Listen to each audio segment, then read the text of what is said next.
Alors, cette semaine, j'ai dépensé plus de 5000 balles. Il y a 3500 qui sont partis dans Belgica University, ce qui m'aide à faire un business sur Amazon, et 1600 qui sont partis chez Prime Services. Donc Prime Services, c'est un service qui va me permettre de faire tous les impôts américains à ma place. Déjà, je me suis dit que c'est important, même si c'est une grosse somme d'argent, parce que ça permet de ne pas me tromper. Ils font tout à ma place, je leur donne juste mes revenus et eux, ils vont directement tout faire, donc ils vont tout déduire des impôts, tout ça. Et en plus, ces deux dépenses, elles sont les deux déductibles des impôts américains. Donc, dès que je commencerai à avoir les premiers revenus, en fait, les 5000 premiers dollars que je vais payer en impôts, je les paierai pas vraiment. C'est-à-dire qu'ils vont être remboursés là-dessus. Donc, c'est plutôt un investissement, même si pour l'instant, ils sont quand même bien déduits de ma poche. Donc bon, voilà. Je pense que c'est quand même très important d'avoir un service comme ça pour éviter que je me trompe. Et vraiment, parce que faire des erreurs, ça peut coûter très très cher à l'entreprise. Et là, ils s'occupent de tout. Hein. Comme ils ont créé l'entreprise, ils s'occupent de tout. Même si j'ai, par exemple, les impôts qui arrivent, parce que ça peut arriver que les impôts juste arrivent, ils s'occuperont même de ça. Et ils auront, enfin, du coup, j'aurai aucun problème avec l'entreprise. Voilà, bon aussi, j'avais d'autres dépenses que j'ai voulu faire cette semaine parce que je voulais faire le logo de la société. Mais je voulais le faire par un professionnel et pas que je le fasse tout seul, même si j'ai quelques compétences en Photoshop, Illustrator, tout ça. Mais je pense que c'est plus important d'avoir un logo qui rentre bien, qui soit par un professionnel. Donc j'avais contacté quelqu'un que j'aime bien, j'aime beaucoup ses logos, mais ils m'ont dit c'est 350 $. J'ai pas vraiment l'argent à mettre dedans, on verra plus tard au moment où je commencerai à gagner de l'argent, mais pour l'instant... Je me dis peut-être 50 $ maximum, ça sera déjà pas mal. En plus, j'ai déjà un peu une idée du logo que je voudrais mettre. Du coup, enfin voilà. Donc ça, pour l'instant, c'est une dépense que j'ai pas faite, mais qui va devoir se faire peut-être cette semaine ou la semaine prochaine. En parlant de dépenses, dans 2 heures, je vais devoir contacter les fournisseurs en Chine. Parce que, enfin voilà, donc avec le temps de différence, si je les contacte exactement ce soir, je vais pouvoir être le premier dans leur liste de mails et avoir une réponse le plus rapidement possible. Donc j'ai une liste d'une vingtaine de fournisseurs et mon but c'est d'avoir les prix en DDP, c'est-à-dire que c'est door to door. Donc c'est les prix de leur chaîne de fabrication jusqu'à warehouse de Amazon. Donc c'est tout compris, c'est-à-dire que combien est-ce que je vais payer par unité, plus combien est-ce que ça coûterait de l'envoyer chez Amazon. Alors, c'est des prix qui peuvent changer évidemment, parce que donc voilà, le prix des cargos, le prix de tout ça, ça peut changer, mais ça sera pas du simple au double, ça sera juste enfin, voilà, quelques euros de plus, enfin quelques centaines d'euros de plus. Mais voilà.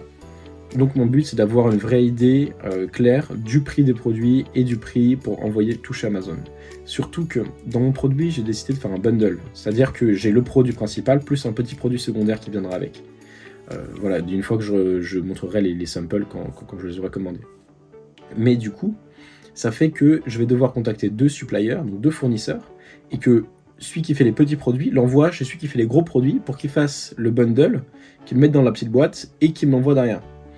Aussi, chaque fournisseur, j'ai envie qu'il m'envoie un sample, donc un échantillon du produit.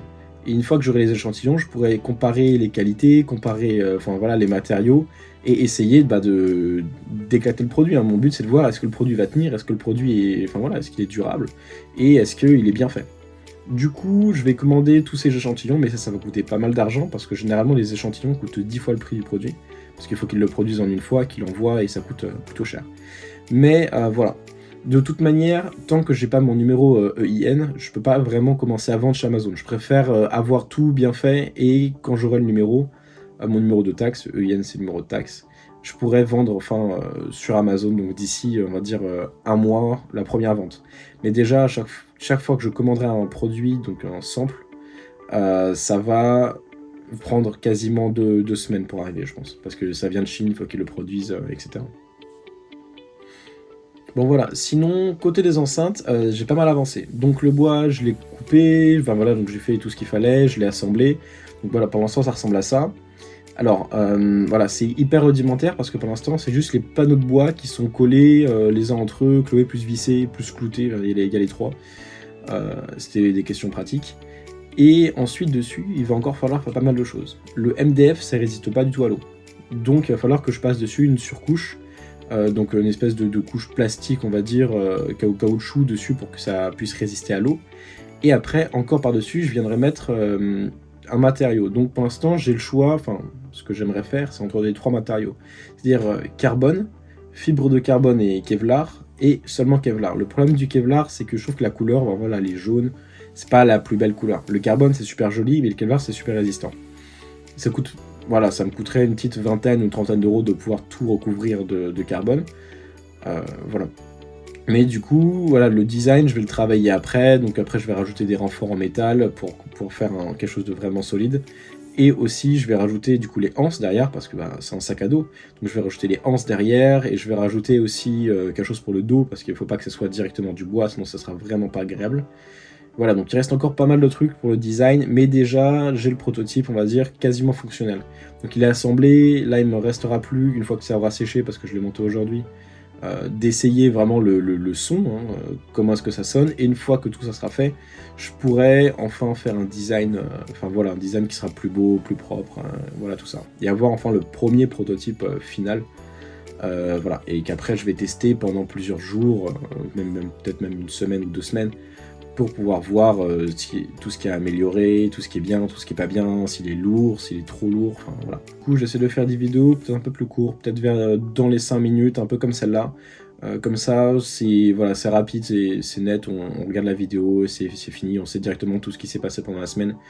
Et voilà. Et là, la prochaine semaine, du coup, donc je vais voilà, contacter les suppliers, j'attendrai les réponses, je vais faire les commandes et je vais continuer enceinte. Et je pense qu'à la fin de la semaine, je devrais pouvoir avoir déjà un rendu un peu plus propre et un peu plus pro sur l'enceinte.